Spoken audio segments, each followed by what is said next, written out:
প্রথমে যে প্রশ্নটি এসেছে রাসূল সাল্লাল্লাহু আলাইহি ওয়াসাল্লামের খাবার পদ্ধতি কেমন ছিল, এবং আমাদের মাঝে একটি ব্যাপার প্রচলিত আছে যে খাওয়ার পরে মিষ্টি খাওয়া সুন্নাত, এই ব্যাপারটি আর কি। তো এখানে প্রথমে বলে রাখা ভালো যে আম্মা জান আয়েশা রাদিয়াল্লাহু তাআলা আনহা থেকে এরকম বর্ণিত আছে যে রাসূল সাল্লাল্লাহু আলাইহি ওয়াসাল্লাম মিষ্টান্ন পছন্দ করতেন। হ্যাঁ, এটা ঠিক। হালাওয়া এটা পছন্দ করতেন, মিষ্টি জাতীয় জিনিস পছন্দ করতেন। তবে রাসূল সাল্লাল্লাহু আলাইহি ওয়াসাল্লামের লাইফ টাইমে দেখা যায় যে বেশিরভাগ সময়ই ওনাদের মানে খাবারের একটা কষ্টের মধ্য দিয়ে ওনারা কাটিয়েছেন আর কি। পর্যাপ্ত মানে ফুড অ্যাভেলেবেল ছিল না, ফলে যখন যে খাবারটা আসতো সেটাকেই আল্লাহর নামে আল্লাহ রাসূল সাল্লাল্লাহু আলাইহি ওয়াসাল্লাম গ্রহণ করতেন। এবং এমনও হতো যে ফজরের সালাতের পরে তিনি যখন বাসায় আসতেন, তো তখন স্ত্রীদের ঘরে আসার পরে জিজ্ঞেস করতেন ঘরে কি কোনো খাবার আছে। তো ওনারা যদি বলতেন আছে তো উনি খেতেন, আর যদি বলতেন যে খাবার নেই উনি বলতেন যে আমি রোজা রাখলাম, আমি রোজা রাখলাম। তো এরকমই খুব খুব সিম্পল লাইফ লিড করতেন আর কি, খুব আহামরি কোনো লাইফ লিড করতেন না। আমরা যদি রাসূল সাল্লাল্লাহু আলাইহি ওয়াসাল্লামের বায়োগ্রাফি স্ক্যান করি, রাসূল সাল্লাল্লাহু আলাইহি ওয়াসাল্লামের জীবনের দিকে তাকাই, তাহলে দেখবো এরকমই খুবই সাদা মাঠা জীবন তিনি যাপন করতেন। খাবারের ক্ষেত্রে রাসূল সাল্লাল্লাহু আলাইহি ওয়াসাল্লাম খাবারের কথা যদি বলি, সেক্ষেত্রে কিছু খাবার ছিল কমন, মানে প্রায় খেতেন অ্যাভেলেবেল ফুড যেটা, আরেকটা ছিল রেয়ার ফুড, কালে ভদ্রে তিনি খেয়েছেন। আর আর কিছু কিছু ছিল যে ওনার ফেভারিট ফেভারিট খাবার ছিল। সাধারণত বেশি যেটা খাওয়া হতো সেটা হচ্ছে খেজুর খেতেন। খেজুর খেতেন, হাদিসে এটা পাওয়া যায়। খেজুর খেতেন, রুটি খেতেন, মোটামুটি অ্যাভেলেবেল এগুলো ছিল, ওনাদের সাধ্যের নাগালে ছিল। হাদিসে এরকমও আছে যে দিনের পর দিন যেহেতু কন্টিনিউয়াসলি রাসূল সাল্লাল্লাহু আলাইহি ওয়াসাল্লামের ঘরের চুলায় রান্না হতো না, রোজা রাখতেন, খেয়ে না খেয়ে এভাবে ওনারা লাইফ লিড করেছেন। বিশেষ করে মাদানী জিন্দেগির শুরুর দিকে, মাদানিয়ান পিরিয়ডের শুরুর দিকে তো আসলে আর্থিক একটা অনটনের মধ্য দিয়ে ওনারা কাটিয়েছেন। বদরের যুদ্ধ, উহুদের যুদ্ধ, একটার পর একটা ট্র্যাজেডি, অনেক স্ট্রাগল ওনারা মোকাবেলা করেছেন। বেসিক্যালি সপ্তম হিজরিতে যখন খাইবারের ফোর্ট্রেস রাসূল সাল্লাল্লাহু আলাইহি ওয়াসাল্লাম জয় করেন, যেটা মদিনা থেকে বেশ দূরে, ইহুদি কমিউনিটি একটা ছিল, ওদের ট্রেচারির কারণে, ওদের বিশ্বাসঘাতকতার কারণে সেখানে যখন তিনি অভিযান প্রেরণ করেন, ওই খাইবার ছিল পুরো অ্যারাবিয়ান পেনিনসুলাতে আপনার খেজুরের জন্য বিখ্যাত, মানে গ্রিন ভেজিটেবল সবজি এগুলোর জন্য বিখ্যাত, এবং খেজুরের বাগান ছিল অনেক, একর একর জমিতে ওনারা খেজুর চাষ করতো।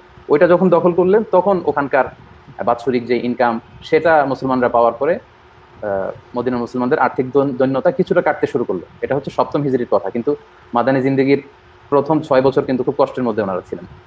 তো কামিং টু দ্য পয়েন্ট, খেজুর খেতেন, রুটি খেতেন, আর যেহেতু ওই যে মেষ মেষ চারণ করতেন, সাহাবাদের বকরি ছিল, উট ছিল, তো এই বকরি উটের দুধ মোটামুটি অ্যাভেলেবেল ছিল। ওই যে রুটি, খেজুর, দুধ এগুলো সাধারণত ওনাদের বেসিক খাবার ছিল।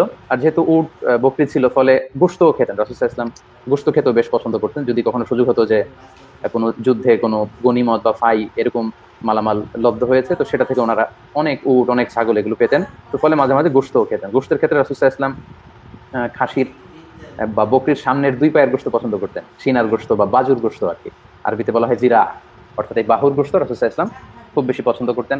এবং আম্মা জান আয়েশার এরকম একটা বর্ণনা পাওয়া যায় যে খাসির পা দিয়ে, আমাদের বাংলাদেশে এটাকে নেহারি বলে আর কি, বা অনেক এলাকায় পায়া বলে, এই পায়াও রাসূল সাল্লাল্লাহু আলাইহি ওয়াসাল্লাম খুব পছন্দ করতেন। এরপর একটা বিশেষ খাবার আছে যেটাকে আরবিতে সারিদ বলে। সারিদ হচ্ছে বেসিক্যালি রুটি এবং গোশতের একটা মিক্সচার।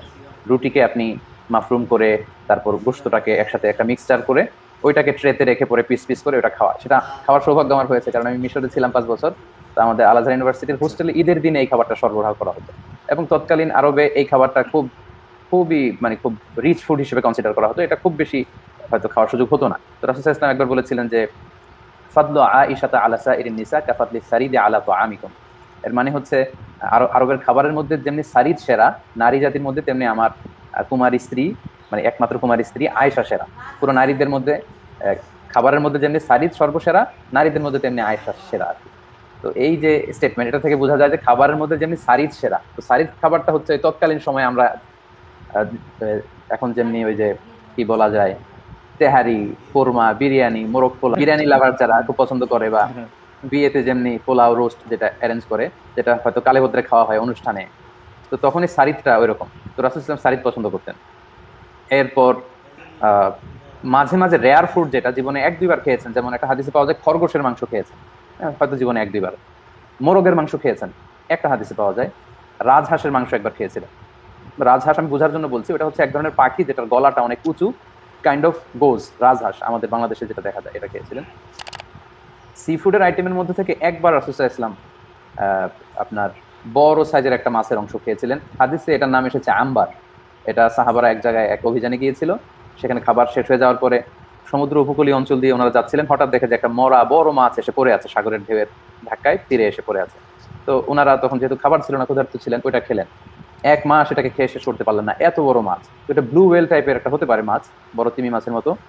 পরে খাবার কিছু প্রিজার্ভ করে মদিনায় নিয়েও আসলেন। পরে রাসূল সাল্লাল্লাহু আলাইহি ওয়াসাল্লামকে জিজ্ঞেস করলেন যে আমাদের সফর তো এরকম এরকম ঘটেছে, এত বড় মাছ আমরা খেয়েছি, এটা কি জায়েজ হয়েছে কিনা? রাসূল সাল্লাল্লাহু আলাইহি ওয়াসাল্লাম বললেন, হ্যাঁ অবশ্যই জায়েজ হয়েছে, আল্লাহ তাআলা রিজিক হিসেবে তোমাদের কপালে নসিবে এটা রেখেছিলেন। আর তোমাদের বাসায় যদি এই সি ফুডের কোনো অংশ থেকে থাকে আমাকেও একটু দিও। তো সাহাবারা আনলেন, সেখান থেকে রাসূল সাল্লাল্লাহু আলাইহি ওয়াসাল্লাম খেলেন। তো এইরকম কিছু রেয়ার ফুডের কথাও পাওয়া যায় যে রাসূল সাল্লাল্লাহু আলাইহি ওয়াসাল্লাম খেয়েছেন। তো তাহলে পাওয়া গেল যে কমনলি খেতেন খেজুর, দুধ, উটের গোশত, খাসির গোশত। খাসির গোশতের মধ্যে থেকে সামনের পায়ের অংশ পছন্দ করতেন, নলা পছন্দ করতেন। তারপর সারিদ যেটা বললাম, বেসিক্যালি রুটি আর গোশতের মিক্সচার একটা। তারপর রাসূল সাল্লাল্লাহু আলাইহি ওয়াসাল্লাম ঘি ঘি মাখানো রুটি পছন্দ করতেন।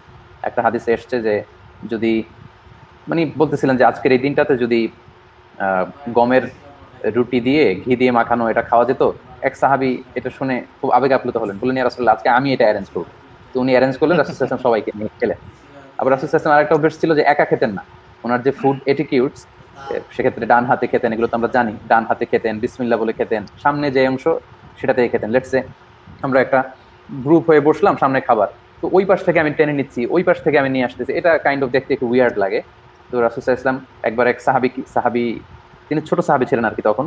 তো পরবর্তীতে উনি বড় হয়ে বর্ণনা করেন যে আমি তখন একবার খাবারের একটা টেবিলে টেবিলে বলতে ওই যে দস্তরখানে রাসূল সাল্লাল্লাহু আলাইহি ওয়াসাল্লামের কোলে বসা ছিলাম। তো আমি ছোট মানুষ, আমি একবার এখান থেকে গোশত নেই, ওখান থেকে রুটিটা নিই, এরকম একবার হাত এদিকে আরেকবার ওইদিকে। তো রাসূল সাল্লাল্লাহু আলাইহি ওয়াসাল্লাম আমাকে ফুড এটিকিউটস শিক্ষা দিলেন, বললেন যে ইয়া গোলাম সাম্মিল্লাহ, মানে হে প্রিয় বৎস তুমি আগে বিসমিল্লাহ বলো, ওয়াকুল বিয়ামিনিক, আর ডান হাতে খাওয়াটা শুরু করো, ওয়াকুল মিম্মান ইয়ালিক, আর যেটা তোমার সামনে আছে ওইটা থেকে শুরু করো, আমার সামনে যেটা, ওদিক থেকে টানা হেঁচড়া করে তখন দেখা যাবে যে খাবারের মধ্যে পুরো মানে দস্তরখানে একটা বিশৃঙ্খলা তৈরি হয়ে যায়। এগুলো ছিল ফুড আইটেম, ফুড এটিকিউটস।